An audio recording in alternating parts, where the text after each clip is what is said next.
नमस्कार मित्रांनो, राज्य सरकारनं मुख्यमंत्री माझी लाडकी बहीण योजना ही दिवाळीच्या अगोदर चालू केली आणि या योजनेच्या माध्यमातून महिलांना म्हणजे ज्या मुख्यमंत्री लाडकी बहीण योजनेत ज्या महिला आहेत या महिलांना 1500 रुपये दर महिन्याला देण्याचं चालू केलं आणि दिवाळीच्या अगोदर सुद्धा दिले। त्यानंतर आता निवडणुका झाल्यावरही या महिन्याचा म्हणजे डिसेंबरचा हप्ता या महिलांना मिळालेला आहे।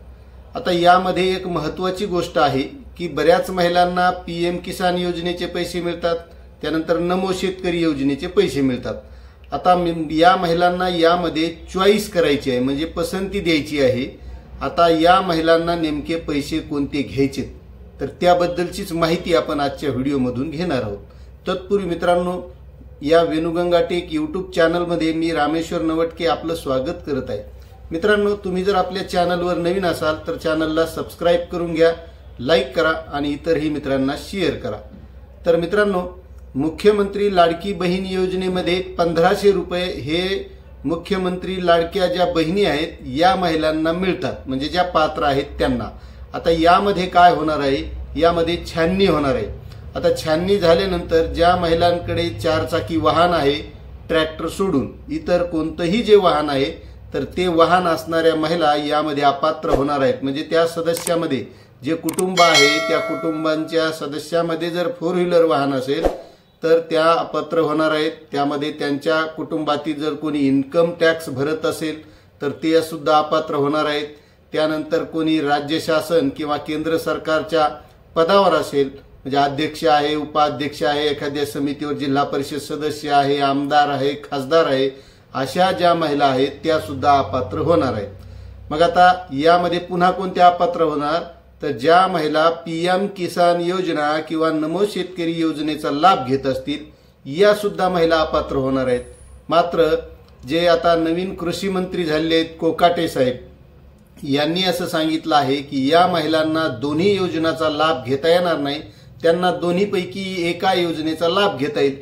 मग आता त्यामध्ये एक विचार करावा लागेल की पीएम किसान योजनेचे 6000 रुपये मिळतात आणि नमो शेतकरी योजनेचे 6000 हे होतात 12000 आणि आपल्याला मुख्यमंत्री लाडकी बहीण योजनेचे हे महिन्याला 1500 मिळतात म्हणजे 12 महिन्याचे आपले 18000 होतात आणि हे 12 महिन्याचे 12000 होतात म्हणजे प्रति महिना 1000 रुपये आणि लाडक्या बहिणीचा 1500 म्हणजे टोटल 12 महिन्याचा जर हिशोब केला तर हे होतात 12000 आणि लाडकी बहीणचे होतात 18000। मग आता महत्त्वाची अडचण अशी येणार आहे की आता यामध्ये आपल्याला चॉईस कोणती करायची म्हणजे आपल्याला कोणती योजना चालू ठेवायची। मग आता तो चॉईस तो पसंतीक्रम हा महिलांना द्यावा लागणार आहे। ज्या महिला नमो शेतकरी आणि पीएम किसान योजनेचा लाभ घेतात अशा महिलांना आता फक्त एकच लाभ घेता येणार आहे।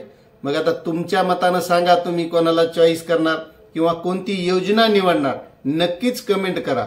कारण ज्या महिला पीएम किसान योजनेचा लाभ घेतात आणि नमो शेतकरीचा लाभ घेतात त्या महिला तोच लाभ घेणार का आता मुख्यमंत्री लाडकी बहीण योजनेचा घेणार, तुमचा फायदा कशात आहे हे नक्कीच कमेंट करा आणि कमेंट करून सांगा। जर तुम्ही दोन्ही लाभ घेत असताल तर आता यापुढे तुम्ही कोणता लाभ घेणार आहात, कारण यापुढे आता तशी पसंतीक्रम द्यावा लागणार आहे। त्याचं कारण महत्त्वाचं असं आहे की या योजनेला वर्षाला 46,000 कोटी रुपये लागत आहेत आणि हे 46,000 कोटी रुपये म्हणजे राज्य शासनावर एक भुर्दंड होत आहे। म्हणून त्यांनी आता ही छाननी सुरू केली आहे आणि छाननीच्या माध्यमातून ज्या अपात्र महिला आहेत त्या योजनेच्या माध्यमातून बाहेर पडणार आहेत आणि ज्या शेतकरी महिला आहेत ज्या पीएम किसान आणि नमो शेतकरीचा लाभ घेतात त्यांना हा पसंतीक्रम येणार आहे असं माणिकराव कोकाटे जे कृषी मंत्री आहेत यांनी सांगितलेलं आहे।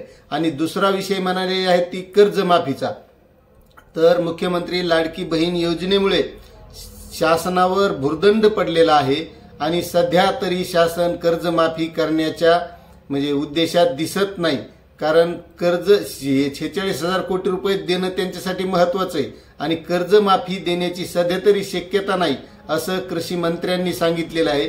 आणि पुढे 4-6 महिन्यात जो काही बजेटचा अंदाज लावून त्यानंतर एखाद्या वेळेस घेतल्या जाऊ शकते असं सुद्धा त्यांनी सांगितले। आणि पुन्हाही ते हे म्हणाले आहेत की हा जो कर्जमाफीचा कार्यक्रम आहे हा सहकार विभागाचा आहे आणि त्यासंबंधी सहकार मंत्री आणि मुख्यमंत्री निर्णय घेतील मात्र आता लाडक्या बहिणींना पसंतीक्रम देण्याची वेळ आता पुढे येऊ शकते। मग आता तुम्हाला जर पसंतीक्रम द्यायची वेळ आली तर तुम्ही कोणत्या योजनेला पसंती देताल हे सुद्धा कमेंट करायला विसरू नका। अशी ही माहिती होती। आपल्याला माहिती कशी वाटली नक्कीच कमेंट करा आणि चॅनलवर नवीन असाल तर सबस्क्राईब करा, लाईक करा आणि इतरही महिलांना शेअर करा। धन्यवाद।